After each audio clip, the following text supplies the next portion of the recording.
Welcome back to the By Design Show. I am your host, Ronnie Knuckles, and today I've got a super special guest. I'm extremely grateful that he came on. We've got Jerry Eaves. He is a local Louisville legend. If you're a Louisville basketball fan or a college basketball fan, there's a good chance that you have heard of or know Jerry Eaves. So I am extremely grateful you came on today, man. Oh, without a doubt. I appreciate you having me on. Yeah, thanks. So Jerry and I met. Jerry was doing some... What did you say? You were stealing money to sell cars? Is that Absolutely. The Vine family's been so good to the Eaves, I can't even express it. Honestly. So I came in 10 years ago with my son, playing his senior year. And, of course, Mike Vine, Andy Vine, and Jim Haynes welcomed me in. And I was there for a year before I took the Simmons College athletic director head coaching job and AD's job. Very, very cool. So, yes. Yeah, I was a new technician, and Jerry had needed a tune-up done on his Corvette. And so he had reached out, and I'd done the tune-up, and somebody walked out, and they said, do you know who you were just working on? Whose car you were just working on?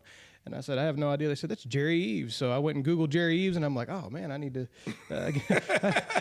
I need to talk to this guy some more. Yeah, you Googled the expression was about that long. Yeah. 3 words. Well, that was before you had done the Amazing Race and all that all stuff. The good things, yes. But yeah, so Jerry took Louisville to their first national championship in 1980 under Denny Crum, who was a college basketball legend. Then you went on and coached and played, and you have an extensive career in basketball. And so for anyone curious about that, all you got to do is look up Jerry Eaves and you go check it out yourself. But I really wanted to get to know you, behind the basketball. I know you're from Louisville, so you kind of got to live out a Kentucky kid's dream. You grow up in a city that's college basketball. You get to play for that university, and then eventually go on to coach a school in the city and become an AD in the city. So what was your journey like? What led you into basketball, and what did that look like translating out into playing college and playing in the NBA? Well, when you start to talk about athletics in the Eaves family, it always equates back to my brother, Kerry Eaves, my older brother. I played at Seneca High School, signed at University of Kentucky, the 5th black athlete to sign at University of Kentucky in football. So I was going on Kentucky's campus way before I ever touched University of Louisville's campus. Very cool. To watch my older brother. And I watched him play at Seneca, and they had great teams. And I saw the Wes Unsills, the Mike Reds play. That's when I was growing up. The David Cosbys is when I was like, oh, this is great as a young kid. I just loved going with my dad to the games. So, of course, watching my 2 brothers play, and then I had another older brother named Larry Eaves who played at Westport, and it just progressed from there. Yeah. We always had an athletic family. My father thought it was important, even though he didn't play a sport. Yeah. He said he thought, sports would keep you out of trouble and keep you active and grow your mind physically, mentally, and spiritually, and that's what we did. So that kind of hooked me at a young age. Gotcha. Yeah, I agree with that. I've got, I played some ball back in like middle school, high school, and then I ended up going to Fern Creek here in Louisville. And Stan Harden. What's that? The great Stan Harden. Yeah, there was Mario Uridia for U of L, played at Fern Creek as well. He had graduated my sophomore year. So anyway, I had gotten away from athletics probably my junior year and ended up going in the military, but there's a lot of crossover there. So we're talking, physical and mental discipline. And I think you're right. And so with my young kids, we've gotten them into sports. I think there's something to it. It gives you an ability to focus. And so you got out and you went and played professionally. So you took it to the next level. What was that like? Coming out of being a college player is one thing, and winning a national championship for, taking the school to their first national championship had to be incredible. But what's the gap? So you're doing it in a college level and then going into it professionally. Well, the growth in sports, a lot of kids now want microwave society, want it quickly. But it didn't come that way. So, of course, I went to Ballard High School, great tutelage, Richard Smith, Donnie Salyer, learned how to play and understand the game. Yeah. From that point, ended up being a McDonald's All-American, which was a really great accolade that I wanted. And from there, I signed with the University of Louisville. That was the second progression. Yeah. And had to earn a starting job, had to earn everything that we got with Coach Crum. Nothing was given. Everything was earned. And again, it was a struggle mentally and physically because everyone was good. Yeah. Everyone was pushing. Yeah. It was very competitive. So that was the second step. Winning the national championship, Scooter and I, Wiley Brown, we talk about it all the time, and Darryl, it was expected. After we won it, we got on the bus from Indianapolis coming back to Louisville, and it was expected. No one was acting really abnormal. It was expected until we crossed the bridge and everyone jumped on the bus and the entire city was waiting for us, that we understand what we had accomplished. But as for players, it was expected. Yeah, you'd set the tone. Yes, I mean, this is what we were here to do. And then after that, of course, we went back to another Final Four in '82. Probably the greatest Final Four ever. That's the Michael Jordan era. Yeah. So you had Michael Jordan, James Worthy, Hakeem Olajuwon, Patrick Ewing, Derek Smith, Scooter McCrae, Rodney McCrae, Jerry Eaves, Sleepy Floyd. I mean, the list goes on and on. Oh, Clyde Drexler, Larry Michaud. Some huge names just in that list. It was the greatest Final Four ever as a collection. There's not close. Yeah. Absolutely. There were, they said 6 top 50 NBA players. So Michael Jordan, Patrick Ewing, Hakeem Olajuwon, Clyde Drexler. That's 4. Who am I forgetting? My goodness. I hitched into Patrick Ewing Sleepy Floyd didn't make it, just like I didn't, Derek didn't. But so there were 4 top 50 players of all time in the NBA in that Final Four. Did you get to play against MJ in that Final Four? Oh, yeah. Well, no, we did not. We lost to Georgetown in the semifinals. They beat Houston in the semifinals. Gotcha. So that's how they ended up playing. We lost 50-46, and Georgetown played zone the entire game. They pressed us like we pressed them. We played man-to-man. They played zone, and we just couldn't make shots in the That's when the first Superdome game, 72,000 people. So that was the second step. Then I was drafted by the Utah Jazz, and Frank Layden told me very candidly on the phone there was no green rooms. I was working the basketball camp at Louisville, and Judy Cowgill called me, and Coach Crum's assistant said, the Utah Jazz are on the line, and they drafted you. And, of course, Darryl played for Utah. So I'm like, this is crazy. Play again with Darryl. At Mill High School, we beat them at Fern Creek High School his senior year to go to the state. I go to Louisville with Darryl, win a championship with Darryl. Darryl goes on to be Rookie of the Year at Utah Jazz, and here I come. And all Frank said is, be in shape, you'll make my team. I said, well, that's easy. I'll be in shape. And after that, it was history. So I went to the Jazz, played, made second team All-Rookie, played well, had a great pro career, enjoyed it. I told everyone, NBA is a vitamin pill on steroids. It's not a career. I tore my knee up. I stole the ball against one of your greats, Cal Macy. True story. Yeah. In the 5th game of the semifinals of the Western Conference. I go down, shoot the layup, come back down. My mind is, I'm going to steal it from Cal again. As I'm turning, I tear a cartilage in my knee. After that, I bounced around. I played with the Atlanta Hawks, Sacramento Kings. But I told everyone, it's a vitamin pill on steroids. One injury, I wasn't good enough anymore. That's all there was to it, Ronnie. So after that, I worked for about 2.5, 3 years. The only time I really worked for a living, for a holding company in Dallas, Texas. And then I got into the coaching profession with Butch Beard at Howard University, and that was 1980. So I went to the Philippines in 87. I worked in Dallas half of 87, 88, 89. I went to Howard in summer of 89, and it was history after that. I coached and have been in athletics the rest of my life. That's very cool. And so what does that look like for you? It sounds like, you went from being a student athlete, getting to play professionally, and now you've been pouring into student athletes for a considerable amount of time. What's that like for you, getting to be the guy now that's pouring into them and helping them be molded into not just good athletes, but good people that have solid foundations, and you get to have some direction and influence over what that looks like. What's that been like for you? Yes, college is different. I was the head coach at North Carolina A&T for 9 years, and I had an opportunity to say no to student athletes. And I told them an old story that my dad told me a long time ago. He says, no shouldn't hurt your feelings, but get used to it. Yeah. And I told them the most important thing a coach can do. Coach Crum told Darryl Griffith all the time, no. He didn't start Darryl. He took Darryl out of games. Darryl was one of the greatest players ever out of the city of Louisville, other than Wes Unseld, Butch Beard, Clem Haskins, Darryl Griffith. Yeah, you hear Darryl Griffith's name a ton around Louisville. No question. Yeah. And I remember Coach Crum telling him no. It's like, And I told all my players, my job is to tell you no, not to make you feel good. Yeah. And my dad told me that as a small kid. Ask me. Don't be frightened to ask questions. Right. There are no dumb questions. Right. But don't be afraid of the word no. Get used to it, because you're going to hear it a lot. Yeah. No, I think that's powerful. And I think in today's world, it's probably a lot. They don't hear no near as much as they did in your era. Exactly. So someone in someone in your era was going to take that a lot better than. Tell them the kids, we always say bad kids. No, we got bad parents. Yeah. Well, we got bad parents. Look, bottom line. I agree with that. My wife was a teacher in JCPS. Exactly. And anytime there was problems, she would even say, it's not the kids, it's the parents, and so. You have no idea. Bad parents, we really do. And I feel for the Jefferson County school system teachers, all teachers, because they want the teachers to do everything. No, the parents have to. It starts at home. Oh, yeah. It's very hard on the teachers. Yes, the teachers are unfairly criticized. It's unbelievable. It just is. But, they seem to be the stopgap. They're just not paid enough. Yeah. America, we've got this twisted.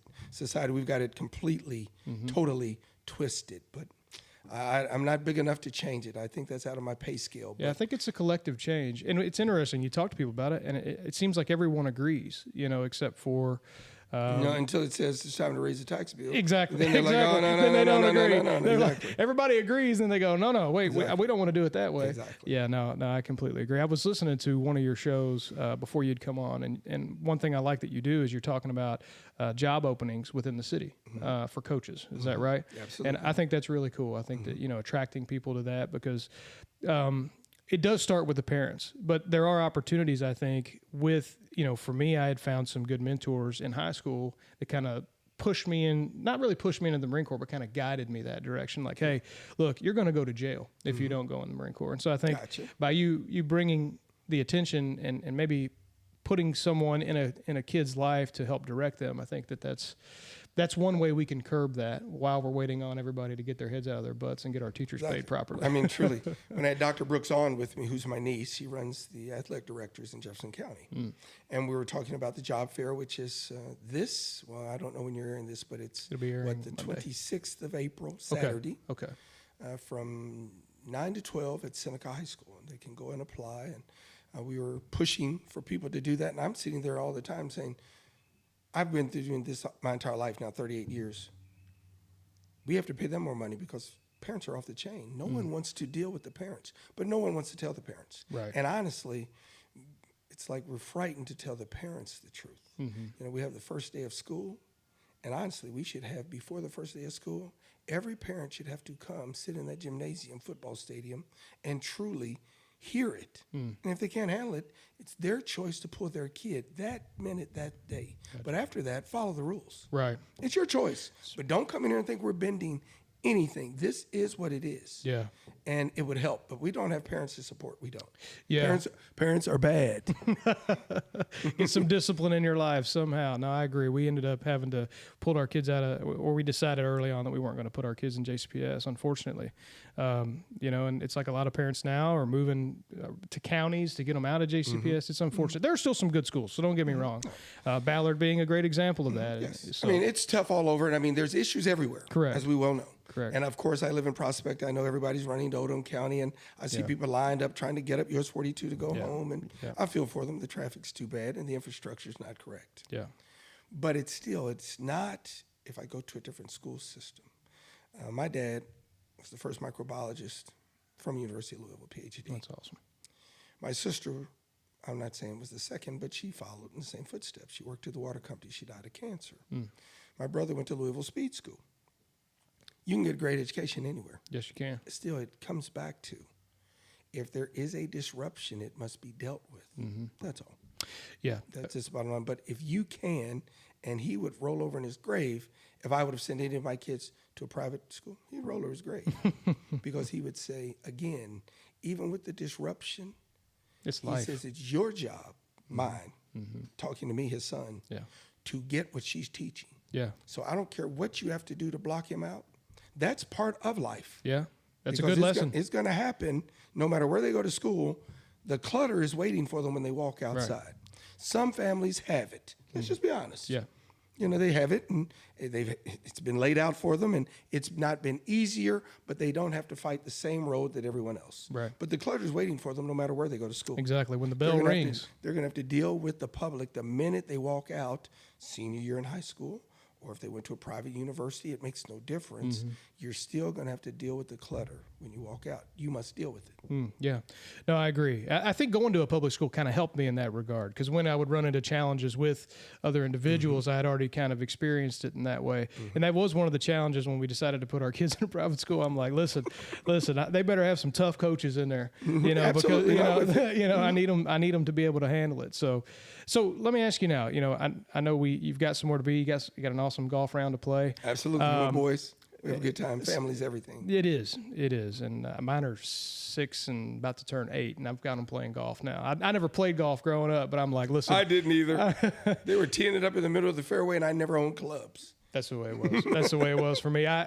For me, it was basketball, and that was it. I mean, there was no other sport for me. So, but anyway, now I want them to play so that when they get older, I got some golfing buddies. Sounds like you have the same. I've got golfing buddies. We have a great time. All over the country we play. That's awesome. So my last question for you is, so, you know, you're an athletic director now at Simmons. I went and watched some interviews before you came on, and I saw that you guys were playing U of L, got to play Kenny Payne and Coach Mack, and looking at the generation now, have you changed your methodology at all and how you are coaching kids now, or is it the same as it's always been, and maybe the way that you implement it? We live in this age of information now, so we've got more access to information, more best practices and methodologies. Is there anything that you have changed in the way that, you know, you're bringing stuff to the table to coach these kids up? Well, of course, you know, I retired 3 years ago. Okay. I coached Simmons for 7 years before I just said straight athletic director job. I got tired. We had 6 o'clock practices. That's the only time I would make them practice because, again, that was the purpose. What will you sacrifice to be a part of the program? And the program has to be the most important piece. Yeah. Well, right now, of course, the individuals that we are, and they have forgotten the concept of team sports. So now parents believe that they're plug and play with their kids. So at Simmons, it was really simple because I could care less if I won a game. Same thing for DeJuan Wheat, Tony Branch, Reverend Cosby. That's not the purpose. It's great for a coach because they don't have to win. They do not have to win. They have to raise young men. Yeah. But they do have to understand that they're representing something bigger than them, the kids. And if they can't handle that responsibility where they have to do things right because they're part of Simmons, then again, I ask them to be grown men, make grown men's decisions. I love you either way, but you're going to make a decision today. You're going to be part of the program, do it the right way, or you're not. Yeah. That's the second thing. I told Eve all the way back to North Carolina A&T. Parents, don't ever call me about playing if you don't come to every practice. All my practices everywhere I've been, other than professionally, are open. Coach Crump's practices were open. He didn't close them. People used to walk in and watch us practice all the time. It's no secret formula. Right. It's just hard work. But if they didn't come to practice every day, don't call me and ask me about your son's playing time. I like that. I've got nothing to talk to you about. Yeah. Now, you can call me and talk to them about their grades and their behavior, and if they're having an issue on campus, call me every night. But do not, and I told them directly, and I had absolutely no problems at North Carolina A&T. I loved it dearly until they let me go. Yeah. But, I mean, that's part of our job. Yeah. It was the best job I ever had, and the parents understood. And we were there to graduate their student athletes, and we did well. Yeah. We won a lot of games. I mean, we did really, really well. But the bottom line is that I wasn't going to talk to parents about playing because you're not at practice. So don't tell me about what you know when you don't know. Really and that's the problem with coaches today. They don't have enough, what I'd say, caveat to truly tell a parent you don't know. That's the problem. Gotcha. So parents come in, I've been an AAU coach, I've coached my son, I know. Shut up. Yeah. But coaches don't, a lot that are going to the job fairs, don't have the caveat to tell them you don't know. Right. And that's the problem. That's why it's made it difficult. So we do have to grow young coaches. People like myself, DeJuan Wheat, we have to nurture young coaches. Tony Branch helped them get going and do the same thing. But we have to bring young coaches around so that they'll be able to look parents in the face and just tell them the truth. You don't know. Yeah. Now, that doesn't mean you can't take your son or daughter. That's your responsibility. No problem. Yeah. But you're not going to tell me what you know. Because you don't. Right. And you're entrusting me with your athlete anyway. So let me do my job. And no, I think that's important. We have just a caveat here. We had a young kid. So my sons play baseball. They're really into baseball. And the coach needed some help. He didn't have enough assistant coaches. So I'm like, I'll help you. And one of the kids just wasn't coming to practice, showed up on game day to play. And I was like, look, man, you don't put him in the field. Don't put him in the field. And I'll talk to the parents for you, but do not put him in the field. All these other kids have practiced 15 times, and he's just going to show up and play. That's not fair to them. They're putting in the work. Absolutely. And maybe he's got talent, but who cares? I mean, look, it's Little League, dude. Who cares? So guess what happened? He got in the game. And I'm like, it burned me up a little bit because, I mean, he's the coach. So it's kind of like, you do you. But I've been an assistant coach longer than I was a head coach. But that hurts the, even though they're little kids, okay? But if you look at that, as they get older, that hurts the chemistry of the team. And then the other kids start going, well, why am I putting in all this work if he's going to get the same playing time? I don't need to be coming to practice either. And then it just, snowballs into massive problems within a team and an organization overall. So I think I think people got to get tough skin. At the end of the day, I think we got to get comfortable with the truth. And sometimes the truth hurts. It does. You have to communicate with them, though. So before your first practice, when you had all your players together and parents, you have to tell them what the standards are. I like that, yeah. And then at that time, there's no question. The parent knows he's not going to play. The kid knows he's not going to play. And if they don't know, then you have to discard them. Right. If they know the rule and still come in acting like, well, shouldn't Johnny play? You knew the rules when you accepted coming here. Hopefully you can get some reps by watching. So exactly. So truly, if they would learn to communicate with everyone better up front, it would be a lot easier. And get people up front, like I told you with high schools. Yeah. Buy into the system, or it's your job to find a place you want to put them. But buy in, because this is the way this system is run. Yeah. It's their decision to, again, not be bussed everywhere. Busing's awful. It should have never happened. But, and for Jefferson County taxpayers to pay to bus someone all over, it's your job to move to that district. If you think that's the proper place, move. Yeah. And you should be able to play right away, no question. Yeah. But don't say that somebody's taxpayer dollars should send them from Prospect to Dulles or Dulles to Prospect and say they should play. It doesn't. You should have to move as the parents. If that's what you think is in the best interest of your kid, move. Agreed. Period. Agreed. Yeah, me and my wife have talked about that. When I was going to Fern Creek, it was people from all over, everywhere were coming to Fern Creek. They had just started that, like my junior year or something, and it was a complete mess. Yes, your kid there, Polio's retiring, John Marshall, and it's easy to jump up and down, but there's absolutely no way. I just want people to know that we can bus every kid everywhere they want to be. God says, get away from me. Yeah.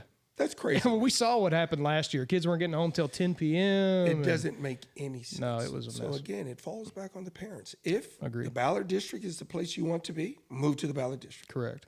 If PRP is the place you want to be, got great coaches. I know everyone there. Great system at PRP. Move to the PRP district. Yeah. You make the decision and move. Right. That's part of the commitment. That's part of being part of the community. That's what will bring things where we need them again. That's all. I was gonna agree with that. I think that's what really builds the community, because then you've got kids that are growing up near their schools and they have that pride and the community pride, and then you can really build a program off of that.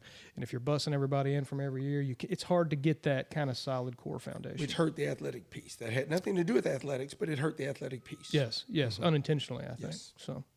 Well, Jerry, I know you've got to go, man. I greatly appreciate your time, and thank you for coming on here. So, guys, if you don't know Jerry, go check him out. Go check out Simmons College. These guys are doing some great things over there. They can find me 790 KRD from 7 to 8 a.m. Yeah, it's a great show. I went and started listening to some episodes when you and I had connected. And if you're a Louisville fan, especially, go and check out Jerry's show. If you're a college basketball fan, it's definitely worth listening to. Guys, if you enjoyed the show and you got some value out of it, please share the show. Subscribe to the show. We're going to be bringing you great value over the next several weeks as we've got many guests coming in. So we appreciate you guys watching. I hope you have a great day. Thank you.